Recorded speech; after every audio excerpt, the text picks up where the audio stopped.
Let the hunt begin.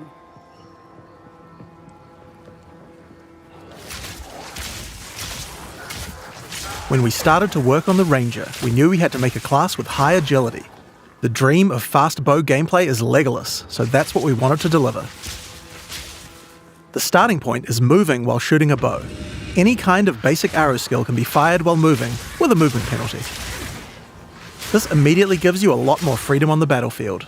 Here I'm starting each battle with a poison burst arrow to poison groups of enemies, then using a lightning arrow to arc lightning around larger packs. For even more mobility, we also have a variety of skills that involve vaulting around the battlefield too. This is Frost Escape. Using it jumps backwards and shoots a freezing arrow at the ground. Really useful if monsters close on you and you need to get away. Once you've landed, if monsters were frozen, it'd be nice to have some way to take advantage of that extra time. This is where Snipe comes in.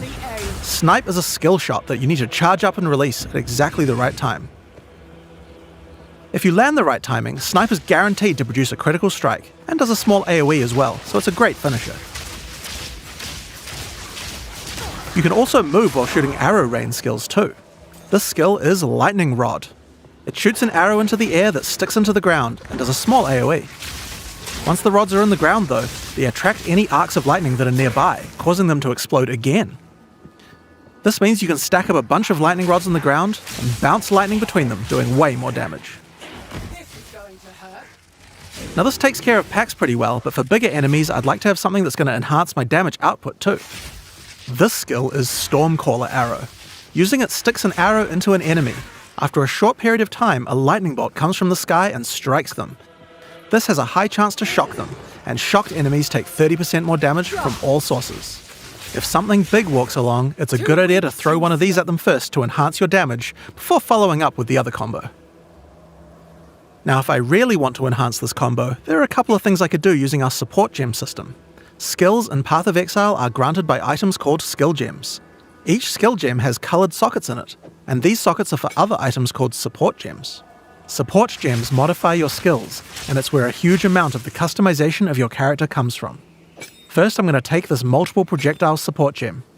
I could add it to my lightning arrow, and it would fire multiple arrows. This would increase the number of targets I can hit, but that isn't the effect that I'm after. If I add it to my lightning rod skill instead, then when I fire it, I get a nice group of rods. This means that I don't have to spend as much time setting up before I can use it with my lightning arrow combo.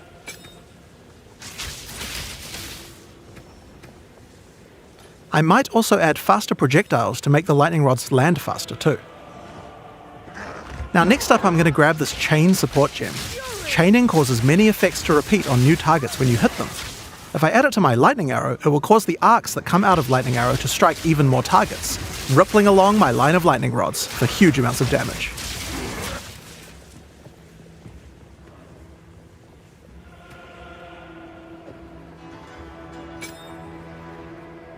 Now I think we can use support gems to improve Stormcaller Arrow as well. Let's start simple. I'm going to chuck less duration on here. This will cause the lightning from the sky to strike a bit faster. Next up we have a support called Shock Proliferation. This support makes it so that any enemies shocked by the skill will also have the shock jump to nearby enemies, meaning they'll take the extra damage as well. It's just a chance to proc, so it's not going to proc on every single pack, but when it does, a pack will go down ultra quick. Another useful empowering skill is Barrage. Barrage is one of the rare cooldown skills in PoE 2. It enhances whatever your next attack is to fire 3 times. With what we have here, I think it might be a good idea to use it with Lightning Arrow. It'll generate 3 times as many lightning explosions.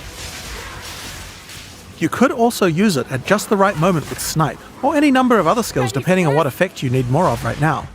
It's very versatile and can be used in a range of situations.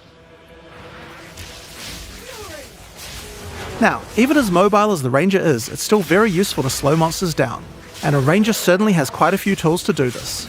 If you're prepared to get up close and personal, we have a skill called Electrocuting Rod. First, jump over the enemy and shoot it into them. Once the rod's in place, any lightning damage they take will build up a special electrocute gauge. Once the gauge is full, the monster is totally suppressed, allowing you to kill them easily. Now sometimes when you use Electrocuting Rod, the enemy dies before you get a chance to electrocute them. I think there's another support gem I could add to my lightning arrow to fix this problem. Neural Overload will make it easier to electrocute enemies. If the skill it's attached to puts them over 50% of their electrocute bar, it will trigger instantly.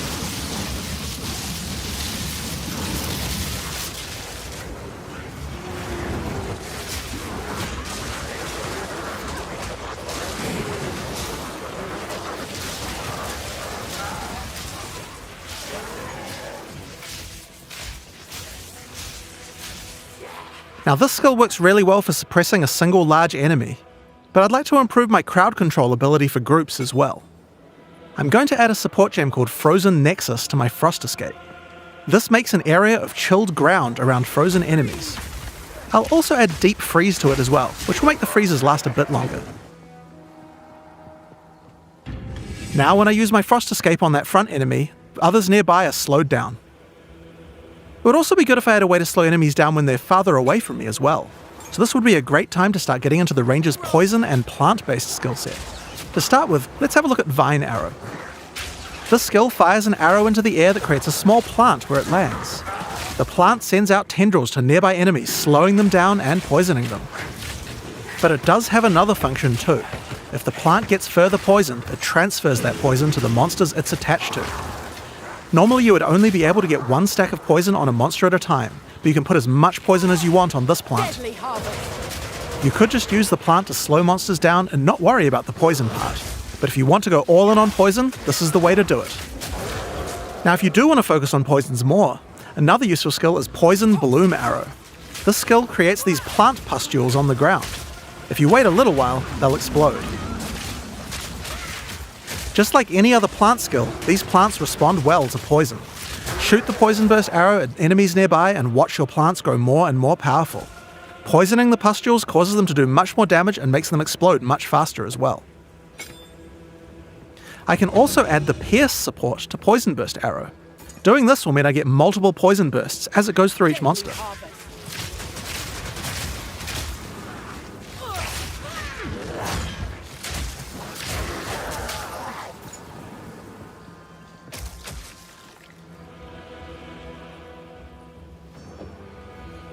We also have another skill to make a nice environment for your plants to grow.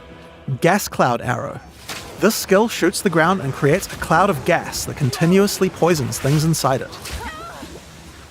Throw your plants down, then put a gas cloud on top. The constant poisoning will make them grow.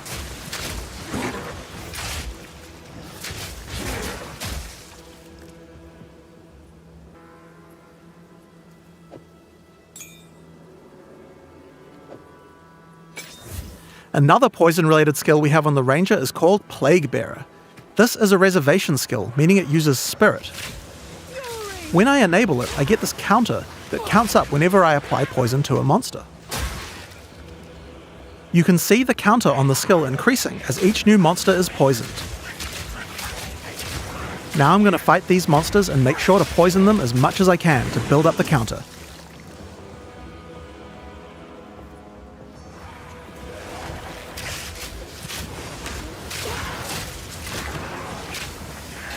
It does take quite a while to get the counter up to 100%, but it's worth it. Whenever I choose, I can unleash the poison in a big explosion around my character, dealing a large amount of damage.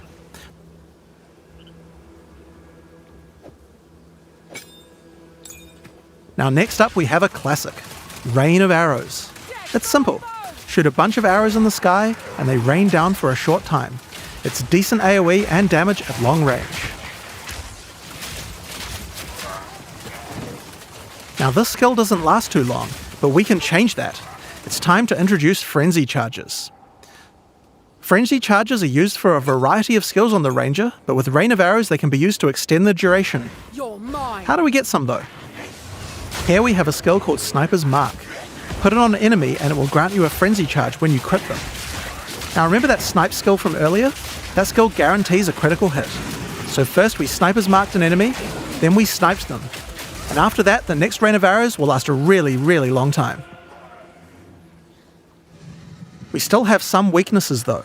While Rain of Arrows hits enemies with a ton of arrows, each one doesn't do much damage individually. It would be nice if we had a way to break the armor on enemies so that Rain of Arrows dealt more damage. Thankfully, we have this Corrode Armor support gem, and we can put it on our Gas Cloud arrow. Corrode armor causes poison to erode the armor on targets until it's all gone. This will significantly increase the damage that Rain of Arrows does against armored targets. Oh yeah, and one more thing about gas clouds. They can be detonated with explosions. I have an explosive arrow here. Let's check it out.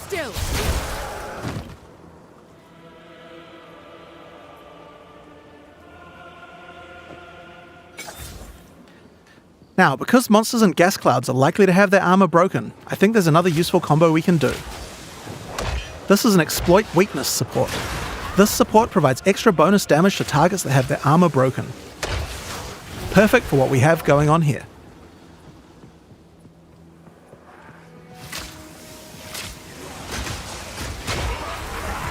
So, those are just some of the skills we have on the Ranger class in Path of Exile 2.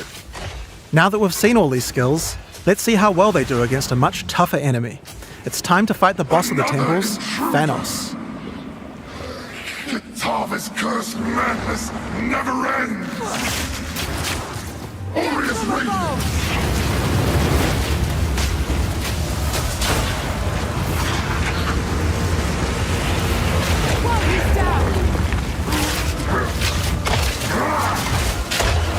Chaotic power!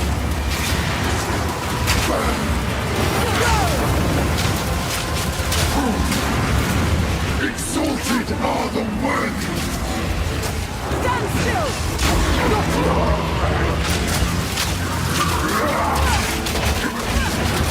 Behold! True power! Orius Radiant!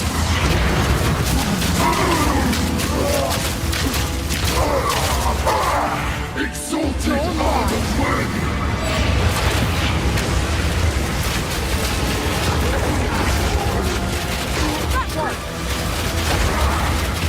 Chaotic power!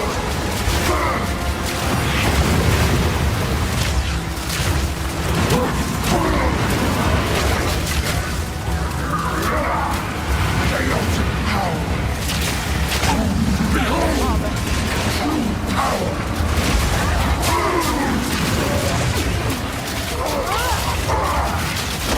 Exalted are the worthy! Deadly aim! Ha-ha!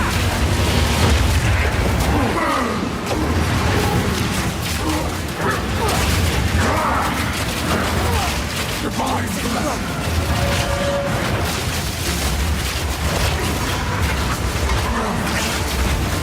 True power!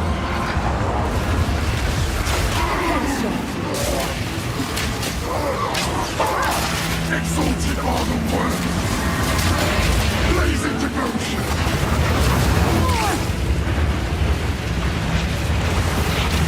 Exalted are the worthy! Aurea! I have found your next bearer! Kill swiftly and move on. This is how you survive.